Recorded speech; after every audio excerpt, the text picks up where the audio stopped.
Most extensions go wrong way before the building work starts, when homeowners are making decisions that have a huge impact on their budget without knowing how costly those choices will be. I've worked with hundreds of homeowners, and the same three issues come up again and again that lead to stressing over quotes, plans they can't afford to build, and overspending by thousands of pounds. In this video, I'll walk you through those three common mistakes and show you how to avoid them and keep your extension on budget. Let me tell you about Paul and Emma. They got plans drawn by an architect who really got their vision. Floor to ceiling glass, open plan everything, loads of light. And they were thrilled with the plans until the quotes came back. All four builders priced it way over budget. One was nearly double, and none of them included the kitchen. The only quote even close to budget came from the builder they liked the least and didn't really trust. And this is the most common disaster: paying for plans that you can't afford to build. And the worst part is, you've already spent time and money getting to this point. To avoid it, here's what you need to know.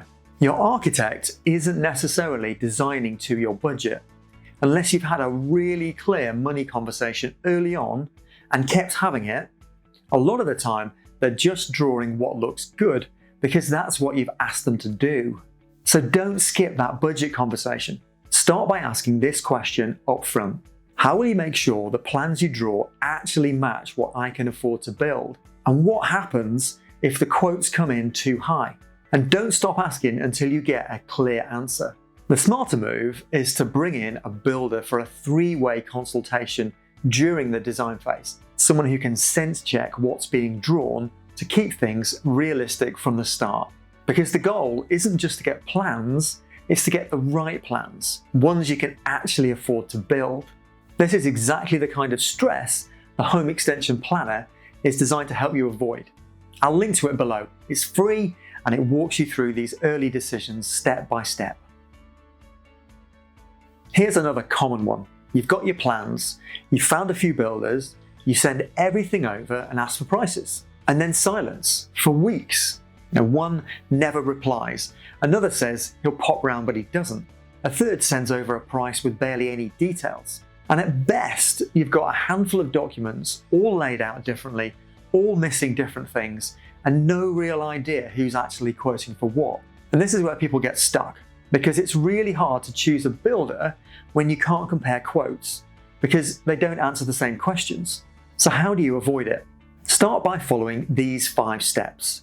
Number 1, shortlist at least 6 builders so you end up with at least 3 quotes.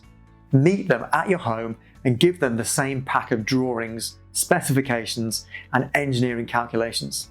Ask the same 15 questions at every meeting. Only accept written, fixed price quotes. When you get quotes, follow a checklist of what to look for.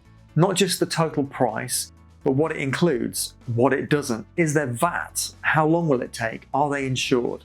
And if any of that's missing, you go back and ask. And keep asking until you've got what you need. Because clarity here, at this stage, will save you months of hassle and thousands in unexpected costs later on. This third one is sneaky. You've got your quote, you're happy with the builder, and you're ready to go. You've done your budget, or so you think, but then you realise the boiler needs moving or replacing, and that's going to be another £1,800. There's a drainage issue that's going to cost you £3,000. A tree needs removing, there's a party wall notice to serve, utility meters to move, and suddenly you're spending 15% of your budget before a single brick's even been laid. If you don't budget for your site-specific costs early on, you'll pay for them later with stress, delays, and a big hole in your budget. Don't just think of your budget in terms of one big number. Divide it into these 5 parts. Number 1, contingency. It's a minimum of 10% that you keep to one side. Number 2, professional fees and permissions. The cost of your architects, planning permission, builder control, engineering calculations. Number 3, site-specific costs. These are the surprise items that we're talking about here. Number 4, fit and finish. Your kitchen, bathroom, flooring, lighting, all the interior finishing.